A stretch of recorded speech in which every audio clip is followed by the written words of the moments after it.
We start from Anthony then. Yeah, so I think in the past, vision has always been, I think, one of the key components to be able to see what's in front, or even what's behind you, right? I mean, if you look at, and it's not about autonomous driving, but in the U.S., they mandated cars, reverse, right? You'd have a reverse camera, right? But I think in the future, the camera by itself can't see everything, right? You need other sensors that's in there, LiDAR, radar. The next question is, how much of that do you need? Okay, so that, I think, they have to kind of work together. That gets us to a certain phase, I believe, to autonomous or close to autonomous driving. The next step really is, how do cars communicate with each other or communicate with buildings, right? That then you can kind of sense, like I think earlier we were talking about the Uber car. Sorry, jumping ahead. In some cases, if the car goes through an intersection, but it doesn't know another car that's coming on, the other car is a driver that's not paying attention to a light, you don't see that, right? But if a car-to-car communication happens, then either both of them slows down, right, or one of them has the right of way, right? Things like that, I think that will get us to that next level.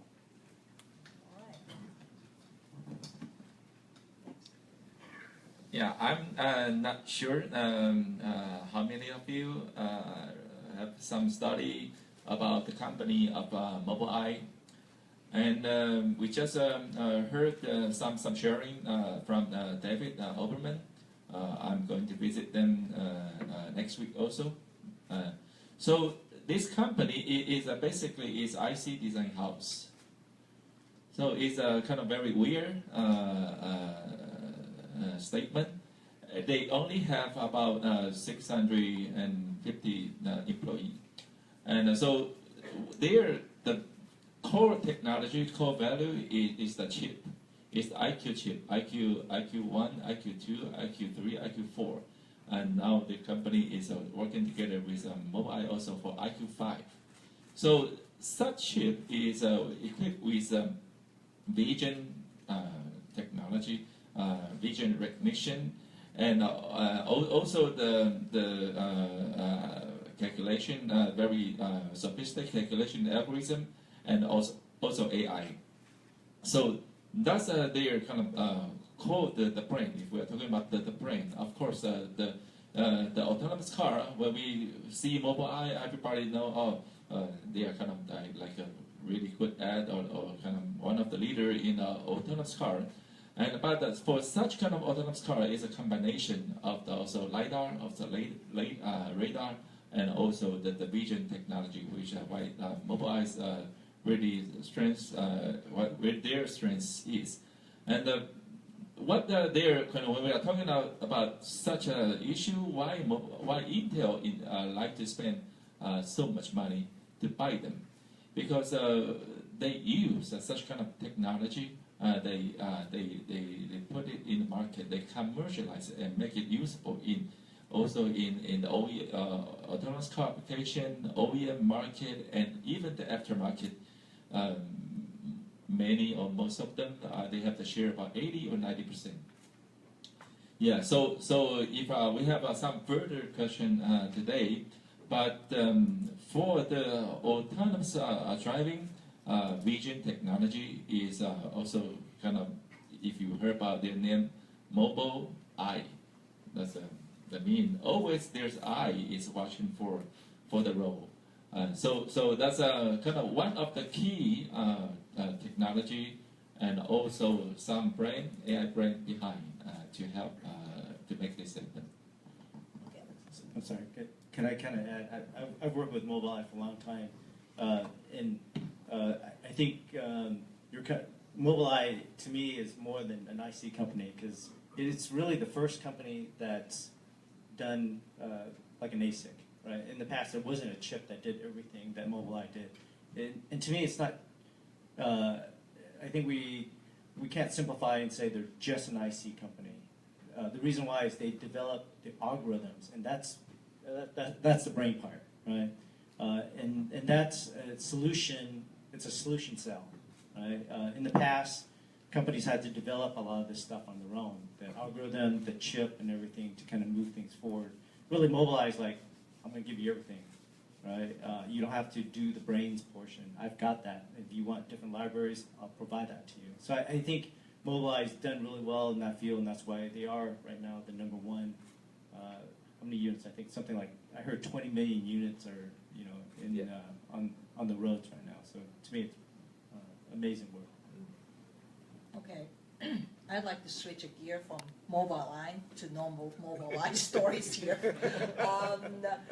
I'd like to ask Dr. Chen, because he is, you have worked at GM for how many years, Dr. Chen? 22 years.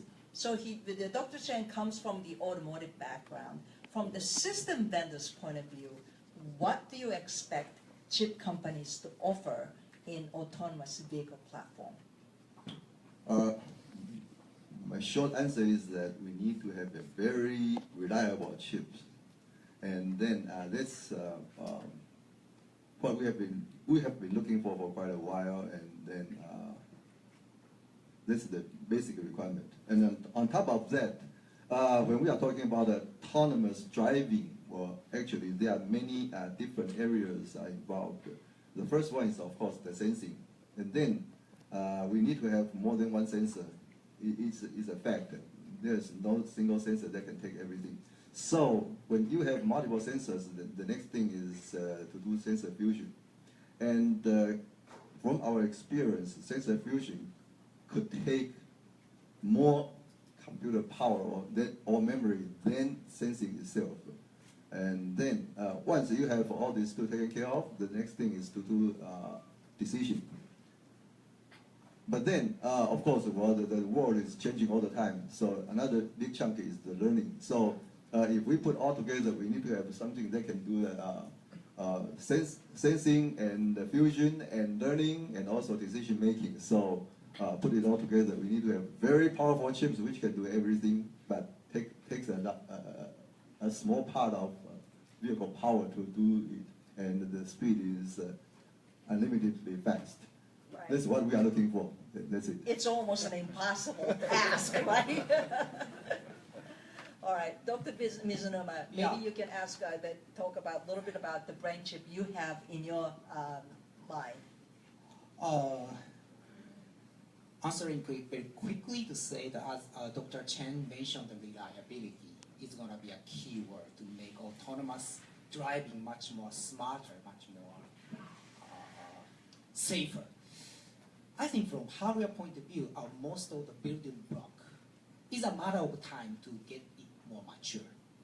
But as you know, that a little bit weird thing from algorithm and software world is telling us that, assuming that the current direction of utilizing deep learning on top of the AI technology and platforms, the last question should be how reliable that heuristic black box algorithm would be. So I think talking about the building block point of view,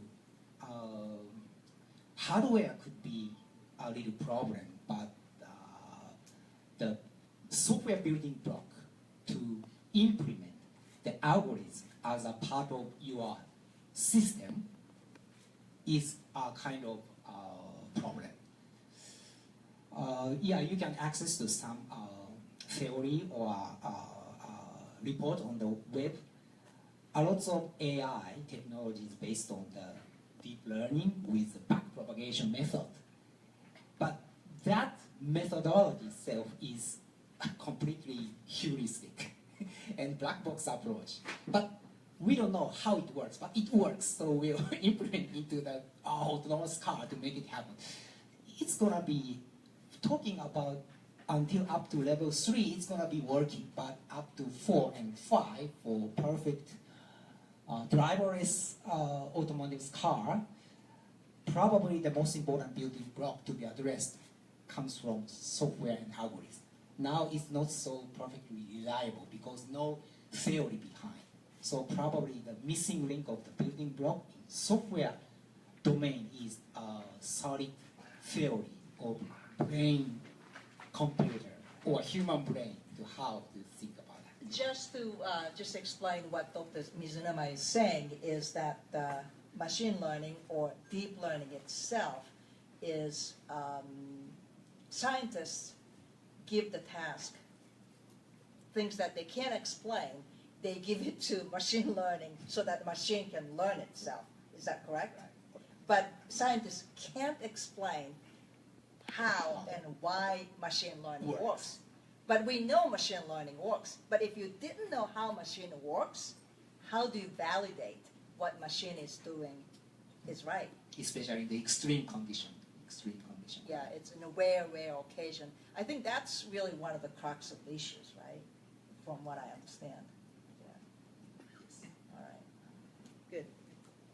So we might come back to this platform story a little bit later, but I'd like to move on to the next question, which is the what important role will memory chips play in autonomous vehicle platform? Can you answer that, Anthony?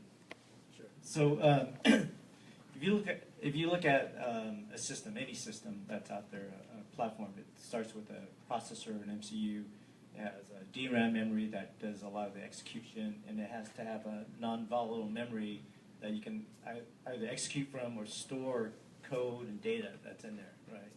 And so, with going into, I think, automotive, the level of quality and reliability, is much higher than consumer for sure, right? And so, with our company, we've invested a lot of time and effort into trying to meet requirements for future automotive and autonomous driving, such as higher temperature, right?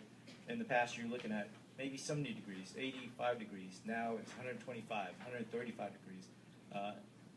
In that sense, your process has to change, right? Your design rules have to change. These are things I think that's very critical moving forward, is what are the requirements 5-10 years from now for a car? And it's not just about speed and performance, which is critical because for AI, speed is an issue, right? But most importantly, every component within the car has to be reliable, right? And that's where there's a lot of standards that are coming out, like ISO 26262, where our company is investing a lot of time into functional safety. How do you make the memory more reliable by adding additional redundancies, right? We're putting in, I think, features that are 5 or 10 years from now that's required, CRC checks, a bunch of stuff that we're working with companies like Mobileye, doing a lot of the design, right, for this market. So memory in the past, again, has always been an afterthought. You build the system, you go, oh, I need a SPI memory or I need a DRAM. Then you design that in. But now, if the system doesn't boot or in the middle of running, the system dies, that's critical. Okay, so I'll take one step further. If you look at like an airplane, there are triple, quadruple redundancies that's put in place, right? And I think now, if you look at cars, that's what's starting to happen. The software has to be have a lot of redundancies in place. The hardware has to have a lot of redundancies in place, right? Because I don't know if you heard Tesla, for example. If you drive, the screen goes out. In the past, what happens? They have to pull over, restart the car, right? And I think over time they'll learn what's happening to the system, make it more reliable in that sense. But for now, they just tell you how to do the Control-Alt-Delete to reboot the system, in the field, right? But there's a lot of learning process. But from our perspective, our parts have to be so reliable. We're looking at almost 0 ppm type failures out there for functional safety and autonomous driving. I have 2 follow-up questions for Anthony. So right now, do we have DRAM or flash that is, you talked about ISO 26262, right? where are we? ASIL C, ASIL B, or where are we today? Yeah, so this is an interesting question. You know, we work with IC partners like Mobileye or even some of the other ones, but ultimately it comes down to the OEMs, right? The OEMs build the boxes. You got the Bosches, the Contis out there, and they're the ones that have to go in and qualify for the ASIL rating. Right. Okay, and what they do is they tell us, for example, right now we're working on some ASIL B, ASIL C projects in ADAS. They require things like I said, ECC and CRC checks and things like that. That wasn't there before. So at least for us, like I said, we've already started to design this thing in that's going to be coming out in the next 5 to 10 years. So I think we're there. Now the question is, who else needs to come on board, right? From that perspective, and I think the other thing we are in the very beginning stages with a lot of companies is how do you do over-the-air updates? How do you make that reliable? Right. How do you make it secure? Right, and yeah, so I think it's really a partnership between us, the other MCU or processor, as well as the OEM. Okay. I have a question for Dr. Chen. From system point of view, how much more memory would you need in the days of ADAS and autonomous cars? I mean, previously, memory was critical for infotainment system inside cars. Now we're adding more stuff in terms of safety and ultimately self-driving. How much more volume, how much more memory do you expect to see in a car like that? From OEM's point of view, this is a very difficult, and this question is a very difficult to answer because first we have to think about the cost. And if you cannot solve the cost issue, then no matter how much memory you need, you won't get it anyway. Right. So right now, we have been dealing with this the compromise between these two all the time. And of course, we need as much memory as possible. But on the other hand, the cost is always a limiting factor. And besides, our requirements for the memory, as Tony just mentioned, that is a lot more demanding than just the ICT industry. We need to have it works all the time and with different temperature range and even different voltage range. Right. So the memory itself has to be very reliable to begin with. But then, in terms of the size, we have to play smart. Let's put it this way. If you cannot afford a lot of memory, then you have to get around with it and see how to keep the cost down. At the same time, you want to keep the reliability there. So that's we have been struggling all the time, and a lot of memory doesn't really solve all these problems. For example, there's power consumption. Yes. And then also, the more memory you have, the more failure possibilities you are going to face. So we have to deal with that also. And of course, we like to have a redundancy everywhere, but again, for automobiles, that's something we cannot afford. Right. So that's why we have all these functional safety like ISO 26262, something like that. But again, if we want to get everything, push everything to SOD, then again, the cost will be prohibitive. Right. So we have to always, try to find the balance point between all these constraints. Right. So if you ask me how much I like to have, I would say as much as possible. But on the other hand, as much as possible, as long as I can afford it.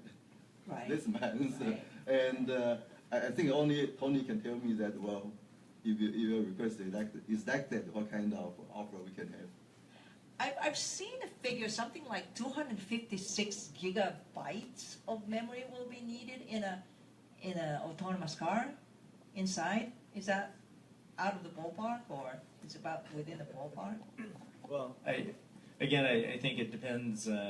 Just like Dr. Chang said, it's I think at that kind of densities, you're looking at putting a lot of map systems in place, and I think Okay. like earlier you're saying like the REM Yeah. features. It's not just the maps; it's what else on the road that the car needs to look after, right? But I think it's just like infotainment system. If you want an infotainment system that's bare minimum, then yeah, it's only like 4 megabytes, right? But if you want something that's really sexy, that has a big display and everything, then you're talking about gigabytes, right? Right. And I think autonomous cars are going to get to that point, just like cars right now, is how many sensors do you have? Right. The more sensors, the more information the car needs to be safer, the more memory you're going to need, right? So you're going to have, just like now, high-end cars, mid-end cars, low-end cars, right? Okay. And so that's where I think the tier in terms of memory requirements go into. All right. I would like to Sure. add Yeah. on top of that is that, yeah, when you are talking about hundreds some gigabytes, I think probably we are talking about this information stored in the system. And so we have to separate between these two. One is the storage, the other one is the working memory.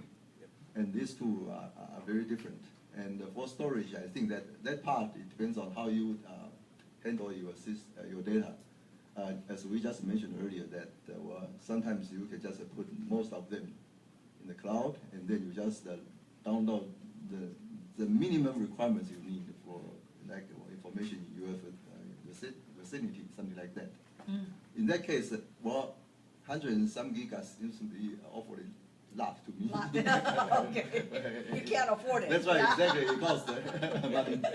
But on the other hand, for computation or the memory software storage or something like that, I think we are still talking about in the range of less than 500 mega, that range. Because Really? right now, that's what we can afford. Yeah, but we can, yeah. And if you go beyond that, things start, or the price start to shoot up. Right. And but again, in the future, I'm sure that the number will increase. Right. That's for sure. Yeah. But right now, if we are talking about just the computing capability requirements and the local memory requirements, something like that, at this point of time, I don't think we can afford a lot more. Yeah. But I'm sure in the near future, I'm sure that the memory industry will they'll grow much faster than we have seen in the past. So we put a lot of expectation there. Okay. And then I'll add to Dr. Cheng. I think the other component of memory is not beyond just the map. It's really the operating system, right? What will be the dominant operating system for ADAS later? You know, the more complex it is, the larger the memory is going to require, both DRAM and flash. Okay. Yes. I have one question to you guys. Just a simple question. You're talking about the cost and memory density. So I got some idea. For example, if you want to build some system using a bunch of memory, and you've got two sources. One is truly automotive grade. The other one is industry grade, a little bit poor temperature range, for example. Automotive grade seems to be minus 40 or 55 to 100 or something, right? And a little bit narrower grade memory could be cheaper, right? Yeah. So are you considering to get cheaper one to make it more robust, to validate it, to sell as an automotive set to the market? Does it make sense? Yeah, actually, it makes a lot of sense. Actually, that's all OEMs they are doing right now. Doing this in Yeah, that's right. so Yeah. it's gonna But be again, similar. you have to look at in which area, in which applications you use this memory. I see. Uh-huh. If it's Yeah, safety right. critical, definitely you don't want to do that. Yeah. Oh, so If it's not safety memory critical, also classified into different. exactly, grade, yeah. Even in the same vehicle. Yeah, that's right. Depends on your applications. Mhm. If Yeah, it's safety that's- critical, I don't want to take the risk. Right. Yeah. That's it. Yeah, that's interesting. So the one thing I do want to clarify. So the industrial and automotive is not so much temperature. Temperature. I mean, you know, we have industrial grade temperature that goes up to 125 degrees. Okay, but when we talk about automotive, I think Dr. Cheng is talking about more about the quality and the reliability that goes behind qualifying the memory, right? But we also offer temperature grades that, from, 70 all the way up to 125, that's non-automotive grade, right? Yeah. Well, actually, it's a lot more than just temperature. Of course, as you mentioned that, well, we have this ACT 100, something like that. It has all these vibration, all different, very harsh environment. And even if you put it together in the vehicle, we are talking about, well, you probably can put it in a place where it's very close to an ocean. We'll see a lot of salt there. Oh, okay. And wow. mist there everywhere, and sometimes it's very humid, sometimes it's very dry. And a lot that of affects sand. memory. Yeah, that's right. And then, well, it can get into your system. So we have to deal with all these factors also. So the requirement is a lot more, I would say, demanding than the others. Demanding, yeah. That's right. Okay. And I think, we also have to look at what is guaranteed, right? So for industrial grade, then you're looking at 100 ppm or 200 ppm type parts. For an automotive, every OEM is going to tell you 10 or less, okay? And so you got to drive that down to very low levels. So what does that mean for, and I'm not talking just for memory, for any IC manufacturers, you got to pick the top-notch wafers. All the parametrics that's going through the wafer fabrication has to be very tight distribution. So what does that mean? You can only pick maybe 5 or 10% of your wafer set will meet automotive grade, right? And so that's why the cost is a little bit higher. That's why the reliability becomes critical. Yeah. Right? All right. So we'd like to move on a little bit on the autonomous car in a real world situation.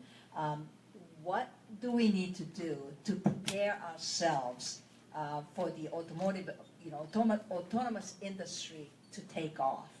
And I think we've seen some examples in the United States, states like California, Arizona, Texas, they already allow autonomous cars to drive on public road in self-driving mode. And I would like to ask some of you on the panel that where are we in terms of the cities? How ready are the major cities in Asia, including Greater China? How ready are they in terms of actually allowing autonomous cars to drive on public roads? Very quickly to say, in Japan market situation, as you might know, that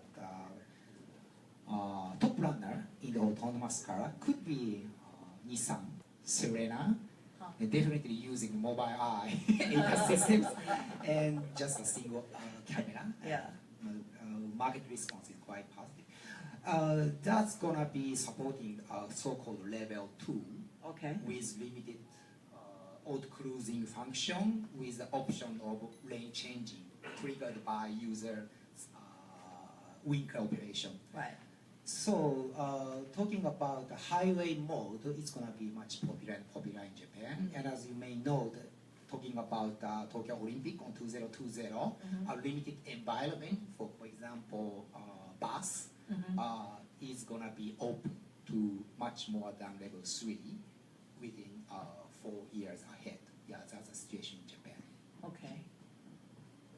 Does anybody care to comment on what's going on in Taiwan? What's going on in China, for example? No, I want to talk about maybe the project for the Intel, BMW, and Mobileye. They just signed before the acquisition of Intel to Mobileye.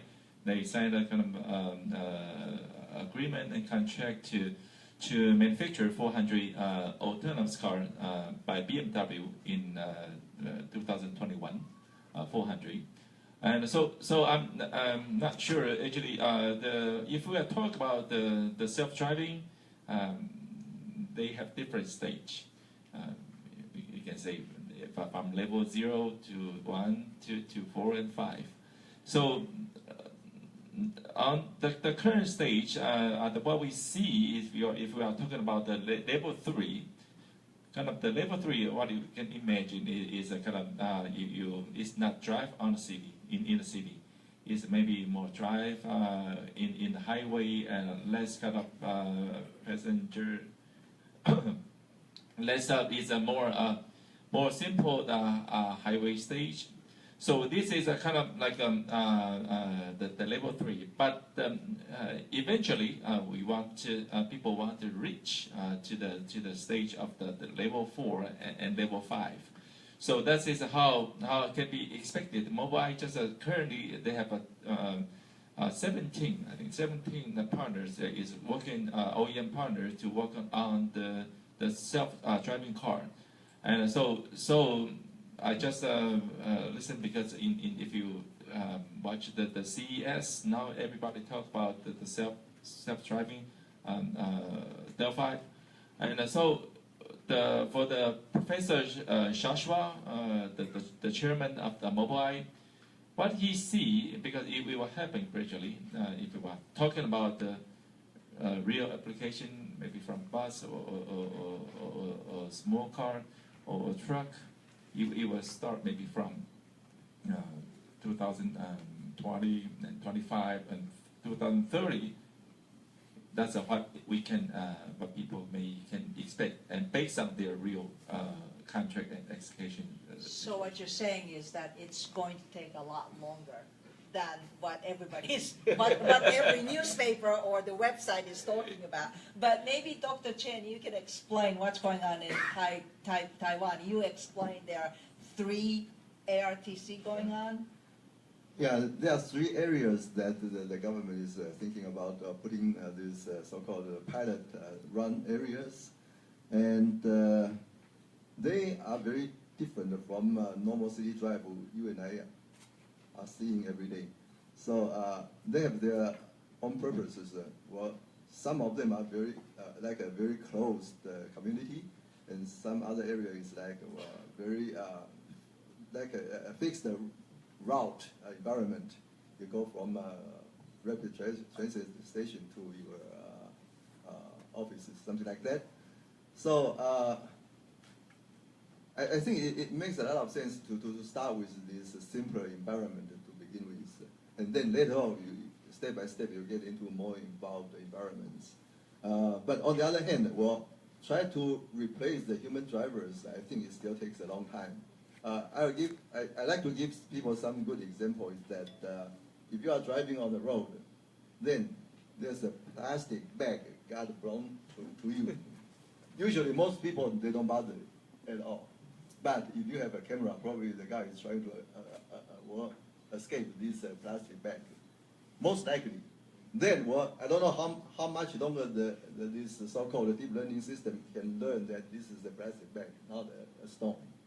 Right. It probably will take a while. So we have unlimited scenarios ahead of us. And the so-called deep learning, the machine can only behave according to whatever it has learned before. So if something new comes in, well, you need to have a new set of learning in order for the system to understand what's going on. So well, we are going to see this unlimited learning process ahead of us. Of course, that well, it'll get better and better, and it'll handle most of scenarios we see every day. But again, well, I really don't see anything which can do 100%. But if we look from the other side, the other angle, well, this so-called autonomous vehicle, if we are talking about statistics, well, hopefully this thing will become a lot more reliable than human beings in the future. And that's what we are looking at, and that's why we are going to promote this autonomous driving. It's not that autonomous driving is going to solve all the problems in the future, but on the other hand, if we have to compare these outcomes in the future, then well, the statistics shows that well, eventually, if all vehicles are autonomous vehicles, then well, the fatality rate will be a lot less than what we are seeing today. That's our hope. But I just coming up with a very stupid question. Because I came to Taiwan, you're talking about plastic bag, right? But all of the Taiwan plastic bag is just a red and white stripe. Probably it's easy to learn. Okay, but you see a white one, then Why? you have to Okay, yeah. But pattern recognition could be much easier. Yeah. We're talking about Taiwan. Yeah. In Japan, it's different. Yeah. Just kidding. Yeah. All right. If I can add also, I don't know about you, but when I see plastic bag, I still swerve. Okay, because you see it in the corner of your eye. You never know what it is. But I think when we go and talk about artificial intelligence and deep learning, it's kind of like neural network, right? I mean, it's definitely a neural network. But the first time the neural network learns something, it has to keep learning and really expand that knowledge, right, in those situations. And like you said, it will take time because the amount of data, and we're talking about just a plastic bag here, but then there are things like rocks and Styrofoam. Styrofoam, right? Versus rocks, right? Or weather conditions, snow versus hail versus other things. So that I think will take time, and the system has to keep learning. And I think we were talking about crowd sharing. Is the more vehicles out there that are learning, the more the database will grow, right? And then each car can learn from this database. Okay. Can you play the Mobileye's video number 3?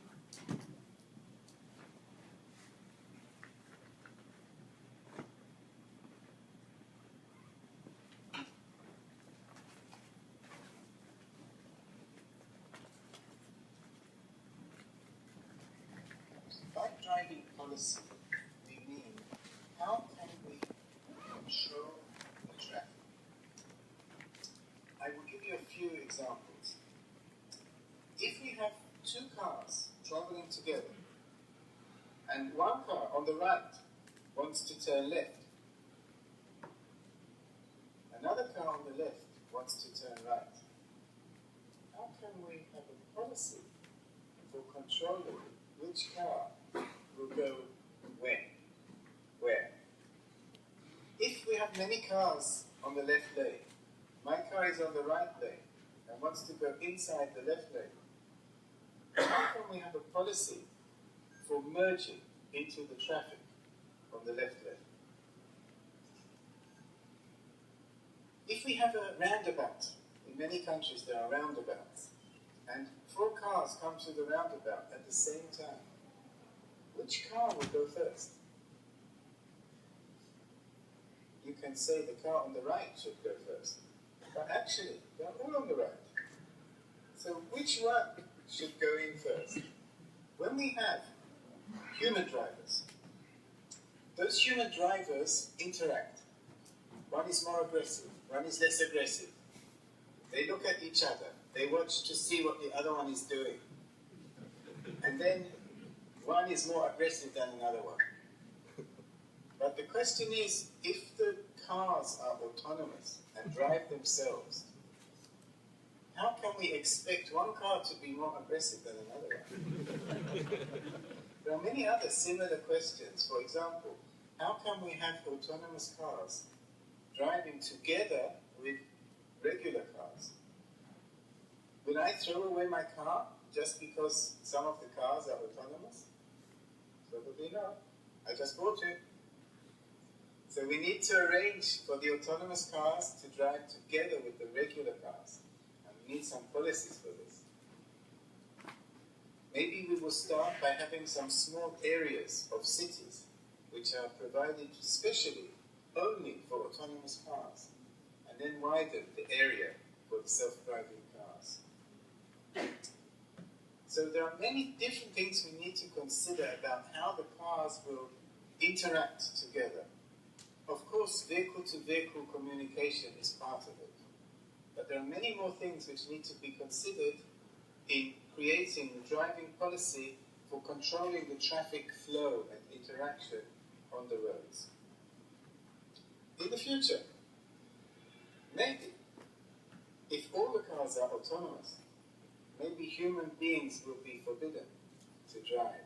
And then we will have to go to a special place like Disneyland.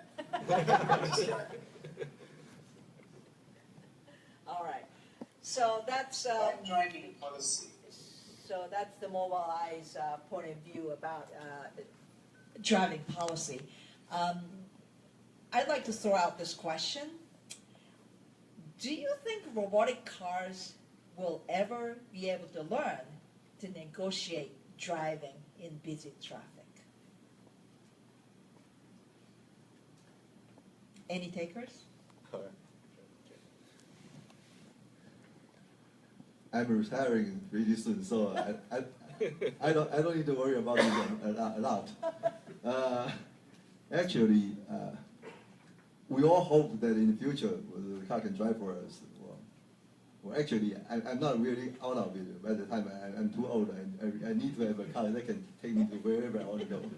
Anyway, but on the other hand, well, the driving, the city driving situation is just way too complicated compared to what we can do right now. Even in Taipei, those motorcycles is really difficult to deal with, and also the pedestrians. Every day I drive to my work, and then I see all kinds of scenarios coming out every day, and every day can be very different from the other day. The pedestrian can, well, some of them, well, as we saw in many videotapes, that people are using cell phones and going across the road and something like that. We see it every day, actually. And even drivers are checking their cell phones also. And not to mention this, the motorcycle riders. So with all these kind of very strange behaviors, it's really difficult for so-called rule-based vehicle to try to make reason out of it. So I think it's very challenging. But again, as I mentioned earlier, that we still have hope that in the future everything will be in order. Then everything will go ahead. Otherwise, as long as we have human being-driven vehicles around, and we always expect to see something unexpected, and that's the most challenging we are facing right now in terms of autonomous driving. That's my point of view. All right. So that leads us to my final question. As we said, everybody likes to talk about self-driving cars, and everybody likes to have the experience of getting onto one of those autonomous cars. But what do you see, all the panel, the people in the panel here, what do you see as the unresolved issues of self-driving cars? It's kind of wrapping up what we have already talked about. I think there are several issues that have been already touched upon, but can you start with maybe Dr. Mizunuma? Would you like to start from there? Yeah, as I mentioned earlier, a little bit related to the question. As I mentioned earlier, a little bit related to the question number 2. Also, the most critical factor to be solved is building block of software. We still need to see after the solid fail for brain, how the brain works to learn something new. That's a long, long way to go. We are in the transition of the ADAS car in the level 2 into the level 3 probably someday in this year. So actually everyone is crazy about that autonomous hype as of today. But talking about real business, probably not only for AI technology directly coupled with this narrow agenda of autonomous car, probably we can keep a much more flexible and diversified perspective to seek after how the AI technology could be evolved into any possible application, not only for self-driving but also other fields related to automotive. Yeah, so a lot of unresolved issues are still there. That's my comment. Sorry. Okay. Well, I think that I'll just mention a few points. The first one is this policy. As we just saw in the video, well, when four cars get into these rounds at the same time, it's a very tough decision for most so-called rule-based systems. Right. And the second is the so-called regulation or the responsibilities of the fault. And if we say that, okay, when the vehicle is autonomous vehicle, then whatever happened, well, the OEMs are responsible for that. Then pretty soon that we'll see no OEM can survive in the future, definitely. So, well, there are some very fine points around that. Until now, no country really have the solution yet. Right. And that's, well, and a lot of it is also, go beyond this so-called the legal requirements. There are some more moral requirements also. And then that's another level of complexity. And so we still have a lot of issues before we put the technology on the road right now. Yeah, I visit some government officer and or some organization. They say, oh, they want autonomous car now. So, but now actually is maybe is a kind of like a too aggressive request. And but if we see kind of the goal and target, BMW they are going to have some 400 car in 2021. Before reaching that year, so there are some time. So still some effort already on the plane. Actually, if we're talking about the Mobileye, I just mentioned because if for the autonomous car, there are some different kind of either combination of different technology, LiDAR, radar, vision, AI. So in the from the Mobileye's, there's three key elements. The first one is the sensing, is the equipment, the hardware, or the software combination. The second one is the map for the autonomous car. And when we talk about the Google Map or maybe it's already there, but the Google Map is not for the self-driving car, because for example, if there's a hole on the road or there's a bumper on the road, Google Map will not tell you, but it will damage your car immediately.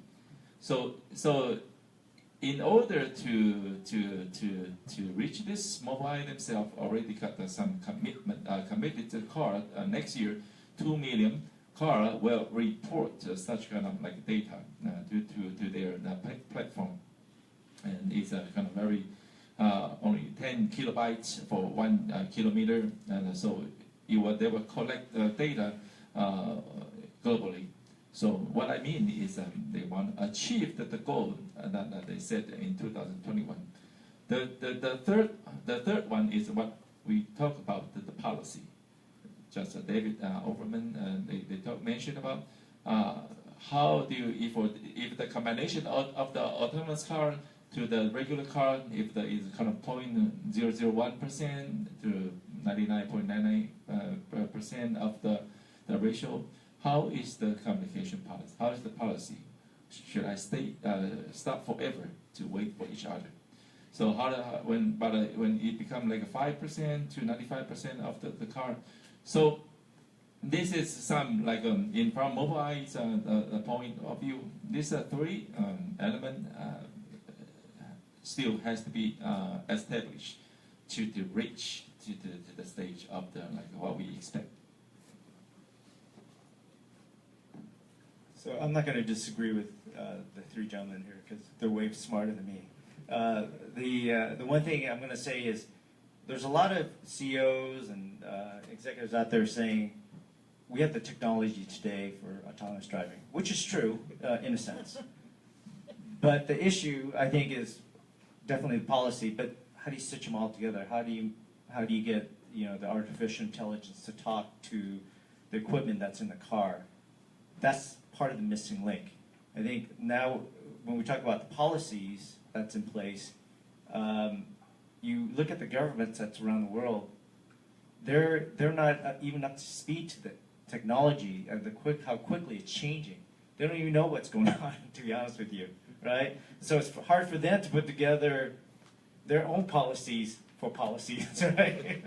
So I think we got to get governments together and figure out what is autonomous policy.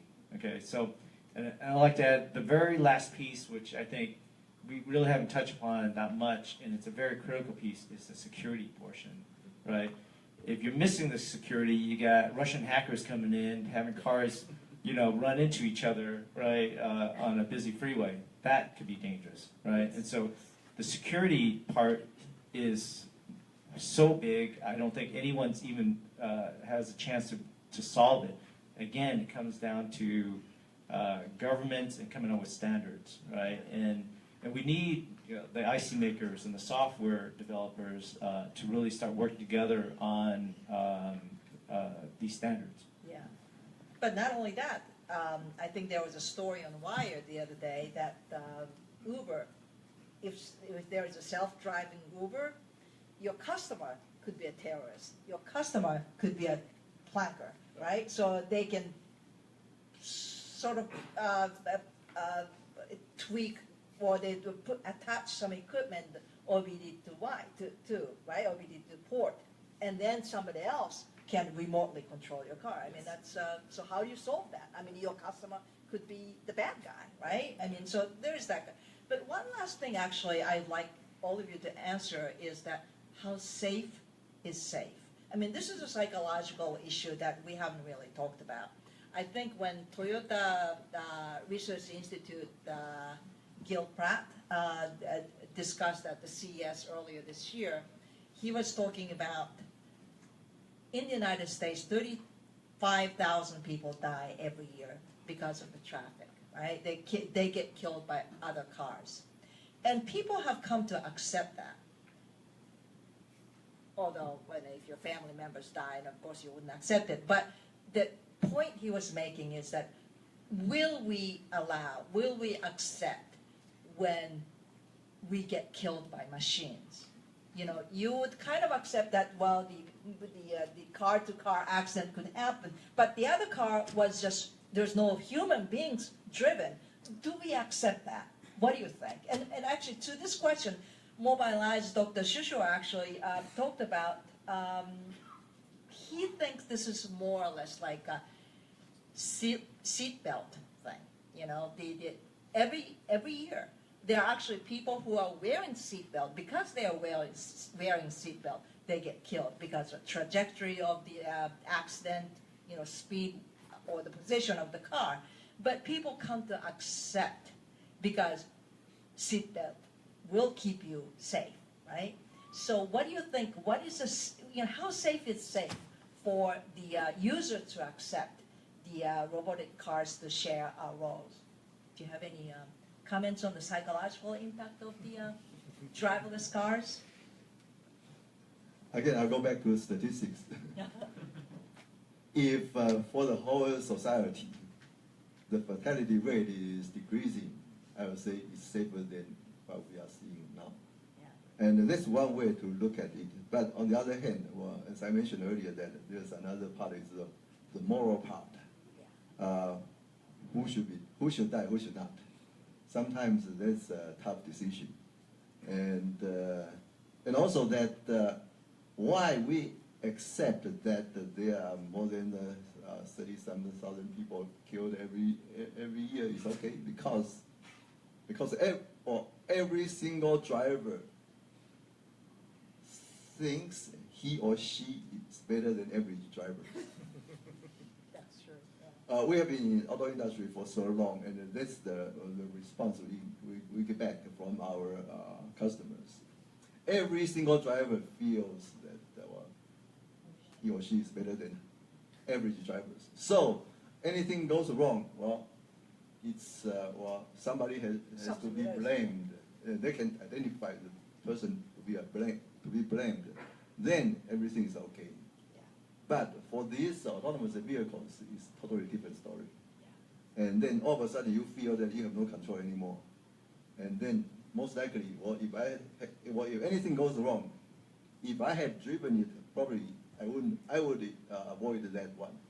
So some must be the system that's the fault, and then so that's why people cannot accept when some fatality caused by the machine, and that's from our previous experience, just for your reference. So the way I look at it is this, and I'll talk about, I think, human psychology. If I can blame the car, it's easier than blame myself if I kill somebody, right? So just like, there are a lot of electronic failures that's happened out there. I mean, Takata, Toyota with accelerated cars and stuff like that. When we look at those are big tragedies in our mind because it's the electronics that's failing us, right? We've accepted ourselves in terms of hurting each other, but we still haven't accepted the fact that an electronic system fails us, right? So you're right. I think there's got to be a barrier at right now, and I mean, my wife has a car, and right now has all the whole lane departure and all. She still doesn't use it, right? Because she's better than that. She's better than ADAS. Right, because she doesn't trust it yet, right? Interesting. Yeah, and I think it takes time and for people to slowly to accept that it is safer, right? So, but yeah, I it's psychology. It's very difficult. All right. I would actually like to ask if anybody on the floor, do you have any burning questions you'd like to ask our panelists? Anything that you always wanted to ask about autonomous cars but you are afraid to ask? Yes? Is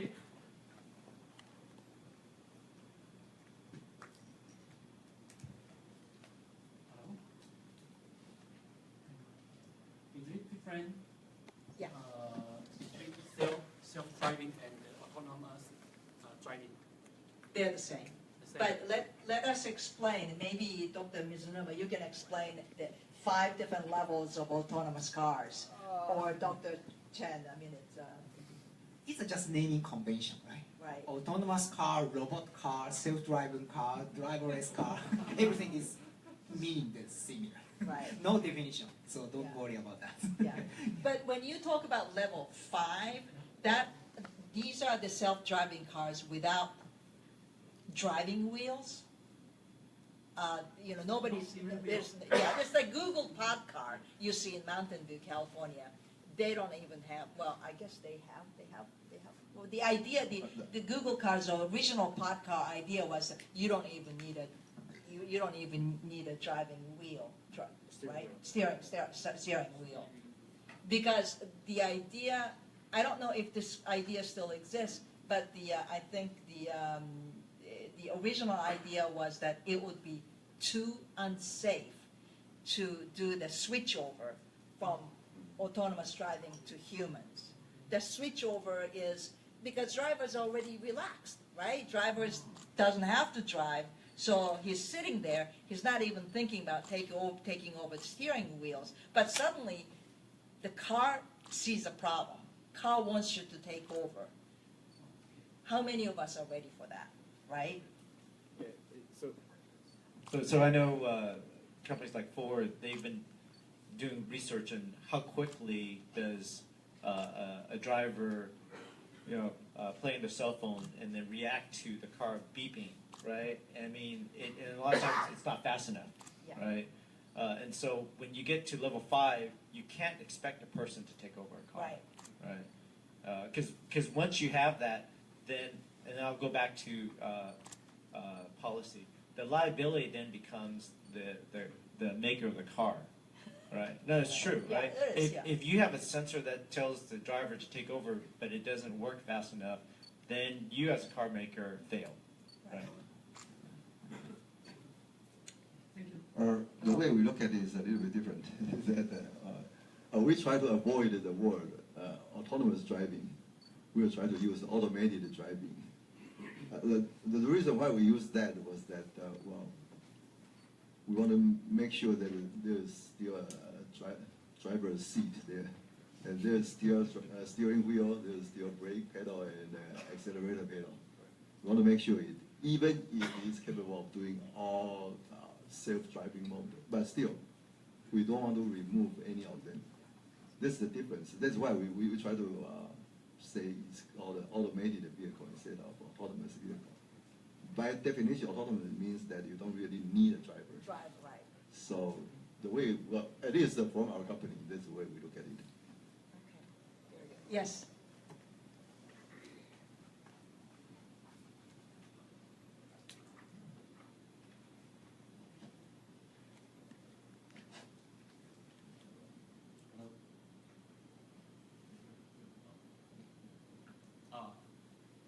In 2010, Shanghai World Expo, I think a lot of people either heard about or have seen the GM whole actually they already highlight the so-called smart transportation system. So today we know the automotive industry or the consumers past experience still want to have the automotive just like a horse, okay, instead of the public transportation. So is there any people comment and said in order to realize, okay, safety or the traffic congestion in some metropolitan area, the smart infrastructure combined with the smart automotive, those vehicle or other so-called those the whole metropolitan control system would not be more those realistic than so-called what we so-called those autonomous driving. Okay, so this is the question about V2X versus automated driving. And a lot of automated driving systems so far have been designed without depending on V2X. Am I understand this correctly? But what do you think? Realistically speaking, should we actually have the V2X to complete the autonomy of the self-driving cars? Well, again, I'll jump into this. I would like to remind everybody that we all heard about this ITS for quite a while, right? And then every country is talking about that. Actually, they are doing that also, but until now, how much has been implemented? In terms of all these ITS ideas, how many of them have been implemented so far? So when you are talking about this infrastructure, then usually government is involved, and then you expect what kind of efficiency, and then also do you have that unlimited amount of budget to handle that? And all countries are facing the same problems. That's why, finally, other industries, they decided they will go ahead. And if you want to wait for this infrastructure, good luck. And this same thing for every country, actually. Not a single country can stay away from that, even for very small countries. And but then they go back to V2X. Yes. Why we are dealing with the V2V first before V2 others? Again, it's because it's something we can control. And if you start to talk with the infrastructure environment, other devices, then you can only pray that everybody else will cooperate with you. If they don't, then you just can hope. That's it. Yeah, I just make a quick comment about Sure. that V2X or V2V. Yeah, that's hitting a very important point, because as you know, talking about autonomous car with AI is definitely coupled with cloud, and LTE or 5G network must be paid some money to them, or have to give you a valuable big data to them to analyze something. But talking about this kind of peer-to-peer network system is going to be making much more sense for us to go ahead with real business.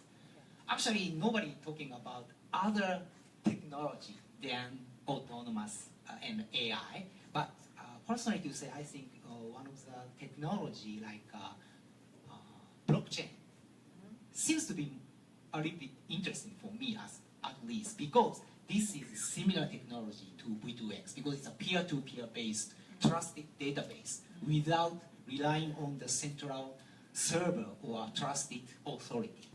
So it's going to be an easy way or a reasonable way for automotive suppliers to make their own ecosystem or supply chain to monetize it using their own business model without so much relying on server resources or LT network or something else that is uncontrollable for us. So I cannot agree with you anymore about this. V2X approach is going to be making more sense for me at least. Okay. Yeah. I think we'd like to stay here and ask more questions, but I think our time is up. And thank you very much for sticking with us until the very end. And we hope to see you again. Thank you. Thank you for coming to the... Thank you, Chinka and Oren.